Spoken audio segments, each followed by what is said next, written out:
Hello అండి, welcome to Saritha blogs. ఇదైతే evening mini blog అండి. ఇది షార్ట్ వీడియోనే అండి, ఒక 4 నిమిషాలు అయితే ఉంటుంది.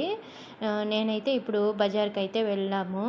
నేను పాప మా వారైతే వెళ్ళామండి. మా పాపకి యూనిఫామ్ తీసిద్దామని బజార్ అంతా తిరిగినాం, కానీ మా పాపకి యూనిఫామ్ అయితే దొరకలేదు. అందుకనే ఇంకా ఈవినింగ్ కదా, మళ్ళీ మ్యూజిక్ కాలేజ్లో వదిలేవాలి. ఇంకా సరే ఏదన్నా తినిపి మమ్మీ అని చెప్పింది. ఇంకా మా వారైతే నాకొద్దు, మీరేమన్నా తినుకోండి అంటే ఇంకా నేనేమో దహీ పూరి తీసుకున్నాను. మా పాప ఏమో మసాలా పూరి తీసుకునింది. ఇంక తినిపించుకొని నేను మా వారు పాప అయితే ఇంక బయలుదేరేసాము. లస్తాన్ అయితే మ్యూజిక్ కాలేజ్ దగ్గర అయితే వదిలేసాము. ఇంకా ఆటో అన్ననైతే వద్దని చెప్పేశాము. మేమే వదిలేస్తాంనా, తిరిగి వచ్చేటప్పుడు అయితే తీసుకొని రండి అని చెప్పేశాము. సరే అని ఇంకా టైం అయిపోయింది, ఇంకా ఎక్కడ దొరకలేదు. యూనిఫామ్ అయితే మళ్ళీ కనుక్కుంటే కాలేజీ దగ్గరే అమ్ముతారంట. ఇంకా అందుకని అక్కడ తీసుకుందాంలే అని ఇప్పుడైతే లస్తాన్ అయితే కాలేజీ దగ్గర అయితే వదిలేసాము. మళ్ళీ మేమైతే బయలుదేరేసాము అమ్మ దగ్గరికి వెళ్దామనేసి అని. అమ్మ కొన్ని వస్తువులు అయితే తీసుకొని రమ్మని చెప్పింది. ఇంకా సరే తీసుకొని వద్దామని, అలానే అమ్మని చూసి కూడా 1 వీక్ అయిపోతూ ఉంది. అమ్మ కూడా రావటం లేదు. ఇంకా అందుకనే వెళ్దామని అయితే బయలుదేరేసాము. వెళ్ళేదావిలో అమ్మ వాళ్ళకైతే ఏదన్నా తినేదానికి తీసుకొని పోదాము, ఇంక వాళ్ళు మాకైతే తెస్తారు కానీ వాళ్ళైతే ఏం తీసుకోరు. ఇంకా నాన్న ఇంట్లోనే ఉంటాడు కదా, ఇంకేదన్నా తినేదానికి తీసుకొని పోతే ఖాళీగా ఉన్నప్పుడు తింటాడులే అన్నట్టు ఇంకా మేమైతే బైరాపట్టేటికి వెళ్తున్నామండి.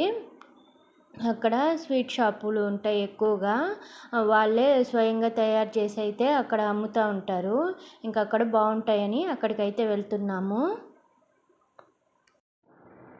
ఇంక ఈరోజైతే మా వారికి కూడా లీవు, ఇంట్లోనే ఉండారు. అందుకనే ఇంకా తీసుకొని అయితే వెళ్తున్నాను అమ్మ వాళ్ళ ఇంటికైతే. ఇదే అండి బైరాపట్టేడు.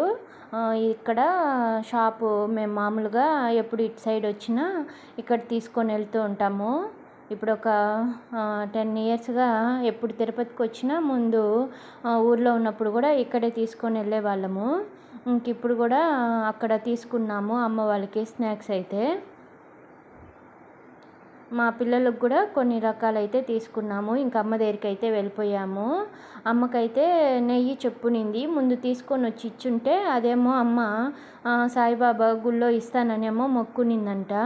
ఇంక అక్కడైతే ఇచ్చేసింది. ఇంకా ఈసారి మళ్ళీ అమ్మకైతే తీసుకొని వెళ్ళాను.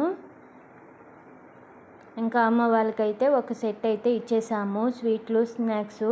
ఇంకా పిల్లలకి తీసుకొని వచ్చిందేమో మళ్ళీ ఇంటికైతే తెచ్చాము. ఇదైతే అమ్మ వాళ్ళకి తెచ్చిన స్నాక్స్ మిక్చరా, అది ఆలు చిప్స్, ఇంకా కోవా జాంగ్రీ, మామూలు జాంగ్రీ అండి. మా అమ్మకి జాంగ్రీ అంటే కూడా బాగా ఇష్టము. బాదుషా అయితే ఎక్కువ ఇష్టము. అక్కడ ఫ్రెష్గా అనిపించలేదు నాకెందుకో, కొంచెం చాలా రోజులది అనిపించింది. అందుకని అదైతే తీసుకొని రాలేదు. ఇంకా పకోడా తీసుకొని వచ్చాను. అమ్మనైతే చూడు, నీకు ఏది నచ్చుతుందో అది తీసుకో అని చెప్పాను. ఇంకా మేము కూడా తెచ్చున్నాం కదా, అవిట్లో ఏమన్నా కావాలంటే కూడా తీసుకో అంటే, వద్దులే ఇవి తెచ్చినారు కదా ఇవే చాలే పిల్లలకి ఎత్తుకొని పోండి అని చెప్పింది. ఇదైతే కోవాదండి, ఇది మా వారికి చాలా ఇష్టము. ఫస్ట్ అయితే అది జాంగ్రీ ఎత్తుకునింది, లేదు మా నువ్వు ఇది టేస్ట్ చెయ్యి బాగుంది అని చెప్తే ఇంకా అదైతే టేస్ట్ చేస్తా ఉంది.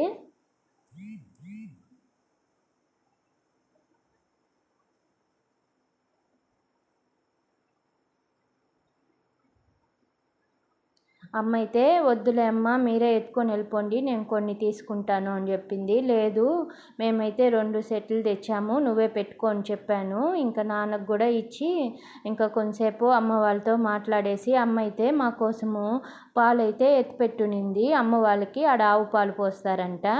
ఇంకా తీసుకొని వెళ్ళు అని చెప్పి ఇంకా అమ్మ అయితే నాకు ఇచ్చింది. ఇంకా వెళ్ళేటప్పుడు చికెన్ తీసుకొని అయితే ఇంటికైతే బయలుదేరేసామండి. ఈరోజు బ్లాగ్ అయితే ఇంతే అండి. మీకు కనుక నచ్చుంటే లైక్, షేర్ అండ్ సబ్స్క్రైబ్ అండి. సరిత వ్లాగ్స్. ఓకే అండి, బాయ్.